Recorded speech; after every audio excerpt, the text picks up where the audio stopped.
इस्लामी सरबराही conference के बाद सबसे बड़ी कॉन्फ्रेंस है। किसका फायदा होगा? पाकिस्तान का। किसका फायदा होगा? पाकिस्तान की मईशत का। किसकी इज्जत होगी? पाकिस्तान के पासपोर्ट और पाकिस्तान की। और आप सब कुछ इस वक्त क्यों करना चाहते हैं? हमें अपनी कायद कहते हैं जी, बानी पीटीआई की सेहत का फिक्र है, उसने 3 दिन से सूरज नहीं देखा। भैया आप तो कहते हैं कि उसने वहां पर किसी को मिलने नहीं देते, और आप सारा कुछ जानते हैं कि वो 3 दिन बाहर निकला है, नहीं निकला, सेहत खराब है, नहीं है। ये कौन बताता है आपको? झूठ का पलंदा, झूठा बयानिया, और बार बार इस्लामाबाद और बार बार पाकिस्तान की मईशत पर हमला। तकलीफ किस बात की है कि महंगाई 40% से 7% पे आ गई है? तकलीफ किस बात की है कि पाकिस्तान की स्टॉक एक्सचेंज 40,000 से 85,000 से ऊपर चली गई है? तकलीफ किस बात की है कि डॉलर जो है वो कमजोर और रुपया तकड़ा है? आपको तकलीफ आईएमएफ की डील की है? आपको तकलीफ एससीओ से पाकिस्तान की मजबूती की है? या दोबारा चाइनीज वजीर आजम के आने पर सीपैक 2 के आगाज की तकलीफ है? एयरपोर्ट पर चाइनीज पर हमला करने वाले और इस्लामाबाद में एहतजाज की कॉल देने वालों में कोई फर्क नहीं है। इसराइल के मुफाद का तहफ़्फ़ुज़ और उसके दिए गए पैसे हलाल करने के लिए ये एहतजाज रखा जाता है, क्योंकि इन्हें पता है कि ये वाला इस वक्त ये मुमालिक इस फलस्तीन के हक की बात करेंगे। और ये अगर कोई ये समझता है कि ये एहतजाज कोई करके एससीओ कॉन्फ्रेंस सबोताश कर सकता है, पाकिस्तान के अदारे, पाकिस्तान की सियासी जमातें, पाकिस्तान की हुकूमत अल्हम्दुलिल्लाह पाकिस्तान के अवाम की दी गई ताकत से इतनी मजबूत हैं कि ये एहतजाज नाकाम भी होगा, कॉन्फ्रेंस मुनक्कद होगी, सिक्योरिटी में होगी, पूरी आबोताब के साथ होगी, और हम इस एहतजाज की सिर्फ मजम्मत नहीं करेंगे, मुरम्मत भी होगी। और जितनी मुरम्मत पिछले दिनों से जारी है उतनी तेजी से स्टॉक एक्सचेंज ऊपर जा रही है। ये मुरम्मत और स्टॉक एक्सचेंज और इकोनॉमी का लगता है कोई जोड़ है। जितनी इनकी मुरम्मत की जाती है उतनी महंगाई भी नीचे आ रही है। एससीओ कॉन्फ्रेंस पर कोई कॉम्प्रोमाइज नहीं होगा। ये जमात सियासी जमात नहीं है। जो लोग इसके लिए बार बार इसके साथ खड़े होते हैं, मैं मौलाना साहब से भी कहूंगा कि उन्होंने भी उनसे गुजारिश की थी कि ये एहतजाज ना करें। मौलाना साहब को भी सख्त मौक़िफ़ लेना पड़ेगा ऐसे लोगों के खिलाफ जो सियासत नहीं कर रहे बल्कि रियासत को कमजोर कर रहे हैं।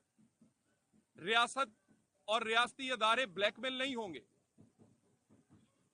एससीओ कॉन्फ्रेंस हो या सऊदीज एम्बेसडर और चाइनीज वजीर आजम की आमद, पाकिस्तान के अदारे, पाकिस्तान की हुकूमत इस काबिल है कि वो अल्हम्दुलिल्लाह सारी चीजें खैरो अफियत से अमनो अमान के साथ होंगी। मैं दोबारा फिर एक दफा कहूंगा, अपनी दी गई इस एहतजाज की कॉल पर आपको कोई फायदा नहीं हुआ, बल्कि आप एक्सपोज हुए हैं। आपने अपने इरादों से पर्दा उठाया है। एज ए पाकिस्तानी इस पे गौर जरूर कीजिएगा। कोई पाकिस्तानी एहतजाज के लिए नहीं आएगा एससीओ कॉन्फ्रेंस के खिलाफ। कोई पाकिस्तानी एहतजाज के लिए नहीं आएगा सऊदीज, चाइनीज और बैन अल-अक़वामी इन्वेस्टर्स और मुमालिक के सरबराह जो पाकिस्तान के दोस्त हैं, जो पाकिस्तान में कश्मीर से लेकर पाकिस्तान के इकोनॉमी की हर चीज के साथ खड़े हैं। कोई पाकिस्तानी एहतजाज के लिए नहीं आएगा। कोई पाकिस्तानी ऐसा नहीं हो सकता जो पाकिस्तान के 75 साल में अहम तरीन होने वाली कॉन्फ्रेंस, दूसरी बड़ी कॉन्फ्रेंस जिसमें 200 वफूद शामिल हो रहे हैं, उसमें आके एहतजाज करके इसको सबोताश करने की कोशिश करेगा।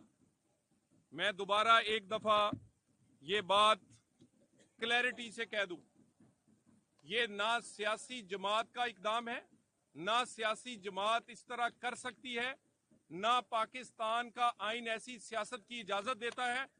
और क्लैरिटी के साथ मैं आपसे ये अर्ज कर दूं कि कॉन्फ्रेंस भी होगी, पार्लियामेंट भी अपना काम करेगी, और जो ये लोग कहते हैं कि तरमीम नहीं होने देंगे, पार्लियामेंट की जब मर्जी होगी, वो उसका दिल करेगा तो वो 25 को करेगी, उसका दिल करेगा वो 20 को करेगी, उसका दिल करेगा वो जब चाहेगी पार्लियामेंट अपना हक और अपना एक्सरसाइज करेगी। पाकिस्तान में इस्तेकाम के लिए, पाकिस्तान में मुआशी इस्तेकाम तब आएगा जब सियासी इस्तेकाम होगा। सियासी इस्तेकाम इस तरमीम के बगैर और पाकिस्तान की अदलिया को रिफॉर्म किए बगैर, पाकिस्तान की अदालती निजाम को रिफॉर्म किए बगैर पाकिस्तान में सियासी इस्तेकाम नहीं आ सकता। 19वीं तरमीम से आज तक पार्लियामेंट भी यरगमाल है और पाकिस्तान में जमहूरियत भी। इस पर जितनी जल्दी हो पाकिस्तान को भी और पाकिस्तान की पार्लियामेंट को भी आजादी मिलनी चाहिए, उस तरमीम को खत्म करके और 18वीं तरमीम को बहाल करके।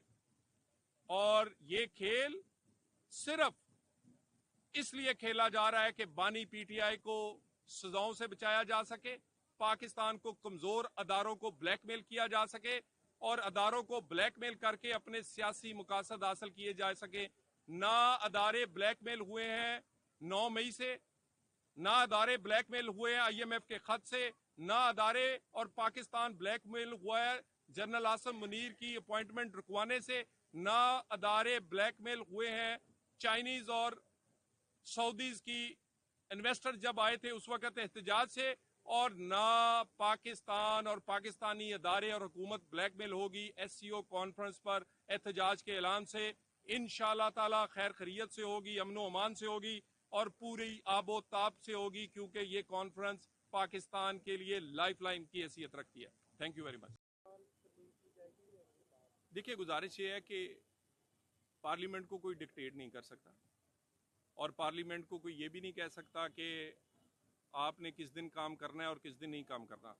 पार्लियामेंट की ना कोई छुट्टी होती है और ना पार्लियामेंट के लिए कोई हदूदों का यूद है कि उसने किस दिन काम करना है या किस दिन नहीं काम करना। कंसेंसस पैदा करने की कोशिश कर रहे हैं।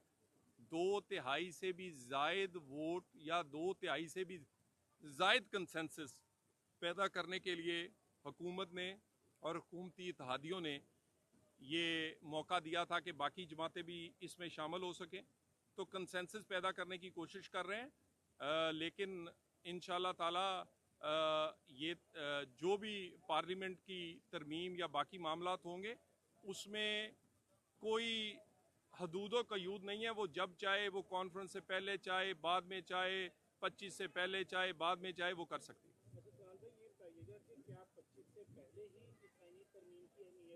उसके बाद भी की जा सकती है या पहले ही हुकूमत करेगी? दूसरा ये कि क्या हुकूमत के पास अपने मेंबरान पूरे हैं? क्योंकि बिलावल भुट्टो साहब ने कल एतराज किया है कि शायद मुस्लिम लीग नून के अपने ही सेनेटर जो है वो बाहर हैं। देखिए, गुजारिश ये है कि बिलावल साहब ये जितनी भी ये तरमीम के मामले पे मैं तो उन्हें कहूँगा कि वो मैन ऑफ द मैच है और बड़े बेहतरीन अंदाज में उन्होंने अपनी वालदा का और मियाँ नवाज शरीफ का वो मुआहदा जिसे मिसाके जमहूरियत हम कहते हैं, उसको बेहतरीन तरीके से आगे बढ़ाया है और बड़ी अच्छी पार्टनर्स की तरह पीपल्स पार्टी ने इसमें वो अपना रोल प्ले कर रहे हैं। तो हमें जो भी हमारे नंबर्स हैं, हमारी जीत और हार और वो हमारे इत्तेहादियों के साथ है और हम सारे जो हमारे जितने इत्तेहादी पीपल्स पार्टी समेत हैं, हम सबको हर मामले पर ऑन बोर्ड लेते हैं। और मियाँ शहबाज शरीफ का ये कमाल है कि 16 महीने की हुकूमत में भी पाकिस्तान की सबसे बड़ी कोलेशन भी उन्होंने बेहतरीन अंदाज में चलाई थी और आज फिर पाकिस्तान की जो हुकूमत है, जो एक कोलेशन से बनी है, वो बेहतरीन अंदाज से चला रहे हैं। हम इंशाल्लाह ताला इस पे चाहते हैं कि इत्तेहादियों के अलावा भी हमारे मज़ीद इत्तेहादी बने हम आहिस्ता आहिस्ता लोगों को पता चल रहा है कि पीटीआई ये सिर्फ ड्रामाबाजी कर रही है कि हमें जी मुसवदा नहीं मिला, हम अपना मुसवदा लाने चाहते हैं, हम इसको पढ़ना चाहते हैं। ये सिर्फ चाहते ये हैं कि कोई पाकिस्तान में ऐसा काम ना हो जिससे सियासी इस्तेकाम आए। सियासी इस्तेकाम आएगा तो मुआशी इस्तेकाम आएगा, मुआशी इस्तेकाम आएगा तो पाकिस्तान के अवाम इन लोगों के हाथों में नहीं खेलेंगे। तो इंशाल्लाह ताला हम कोशिश कर रहे हैं कि 2/3 से भी ज़्यादा अक्सरियत से ये कानून साजी हो। अच्छा, एक तो टाइम का है कि 2500 पहले ही इसका फायदा है या बाद में, और दूसरा क्या बिलावल भुट्टो आगे वज़ीर-ए-आज़म भी आना चाह रहे हैं इस मैन ऑफ द मैच के बाद? ये भी कहने की आसराइयां है कि अगले वज़ीर-ए-आज़म बिलावल आएंगे, नूर आएगी। देखिए मुस्लिम लीग नूर शायद इसीलिए उनकी मुखालफत करना चाह रही है। देखिए गुजारिश ये है कि जो बार बार जिनको 25 है ना, उनको असल में जस्टिस फाइज ईसा नज़र आते हैं। जब वो चीफ जस्टिस नहीं थे उस वक़्त भी ये उनको डरावना ख्वाब थे उनके लिए। उस वक़्त भी इनके खिलाफ रेफरेंस डाला गया था। ये कोई आज से बुरे नहीं लगते। इन्हें चाहिए गुड टू सी यू, इन्हें चाहिए साकिब निसार, इसे चाहिए साकिब निसार और उन जैसे लोग जो पाकिस्तान में कानून की बजाय अपनी सास की और अपने सास के वो जैसे वो इनकी सासें जो हैं वो बेचारी वारी सदके जाती हैं कि मैं सदके जाऊं, वारी जाऊं, कहीं बानी पीटीआई को कुछ ना हो जाए और उसके काले करतूतों को कोई पर्दा ना उठा दे। तो पाकिस्तान में अदलिया और को रिफॉर्म होना ज़रूरी है। हमने जो लॉन्ग मार्च किया था जिसमें हम समझते थे कि अदलिया बहाल करवाई है, उसमें बाद में पता चला कि जज आज़ाद हुए थे, अदलिया उस वक़्त से भी आज़ाद नहीं हुई। Thank you.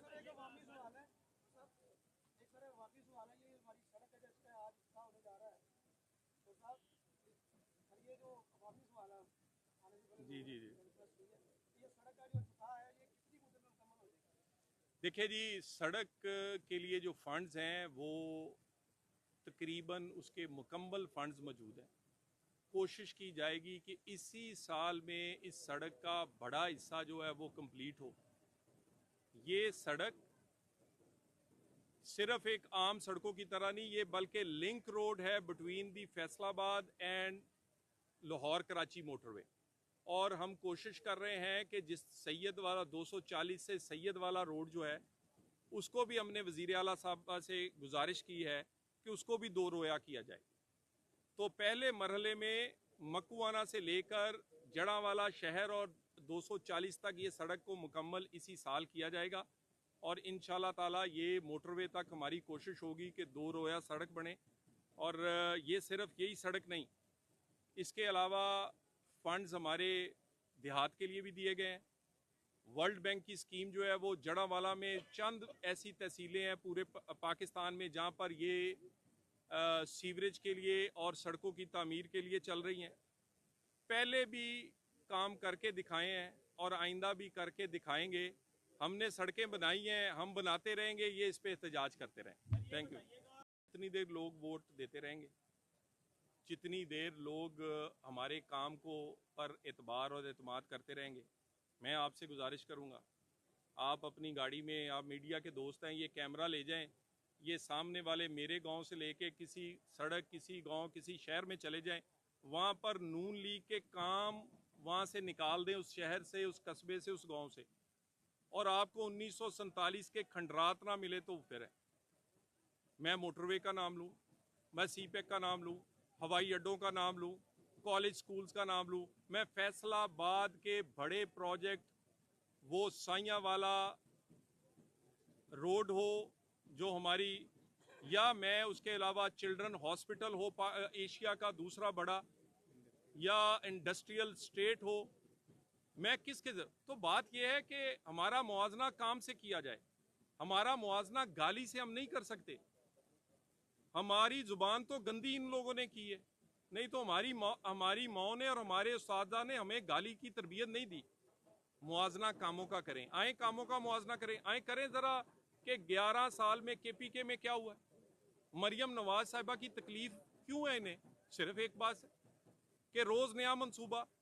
मुझे ये बता दें कि 6.5 महीने में, चलें यही बता दें कि केपीके में कोई मंसूबा शुरू हुआ हो, 6.5 महीने भी छोड़ें, 11 साल में कोई बता दें, या तो आप लाहौर से लेकर रहीम यार खान चले जाएं, कहीं कारपेट सड़कें मिलेंगी, मुफ्त दवाइयाँ मिलेंगी, हॉस्पिटल बनते नज़र आएंगे, अंडरपास नज़र आएंगी, ऑरेंज लेन आएगी, मेट्रो आएगी। मुझे केपीके का भी पैसा दिखा दें कहाँ गया है। तो बात है कारकर्दगी की, परफॉर्मेंस की, मुआवजना परफॉर्मेंस का करें और गाली का मुआवजना ना करें।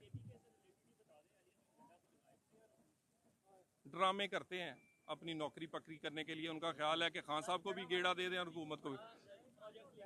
एक तो बड़ा और की प्रोजेक्ट